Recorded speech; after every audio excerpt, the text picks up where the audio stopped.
Құрметті кәсіпкерлер, режим қандай режимде қалу бойынша, яғни өту бойынша өтінім тастау заявление үлгісі шықты. Біз ИСНА сайтына кіріп аламыз, осы жерден подать документы деген таңдаймыз, және поисқа уведомление деп жазамыз.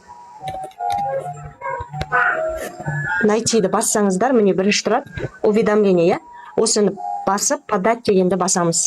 Және де осы жерде қараңыз, өту үшін деп тұр, қандай режимге өту керек? Осы жерден галочка арасыздар, яғни сіздер упрощенкада жұмыс жасаймыз десеңіздер, осы бірінші галочканы таңдайсыздар. Ал егер общийға өтетін болсаңыздар, үшінші, егер яғни неге сельхозға кіретін болсаңыздар, яғни крестьянский, фермерский хозяйствоға өтетін болсаңыздар, екіншіні таңдайсыздар, және по причине дегенге добровольный дейсіздер, өз еркіңізбен өтіп жатырсыз. Далені басасыздар, және де согласие бересіздер барлығына. Автомат түрде по месту нахождения ИП-міз жазылып тұрады, бізде автомат түрде шығады. Шықпаса өзіңіз белгілеп сформировать деген басасыздар. Және электронды ключпен қол қойып жібересіздер. Міне осылай салық режиміне оп оңай өте аласыздар. Пайдалы болса парақшама тіркеліп лайк басыңыздар.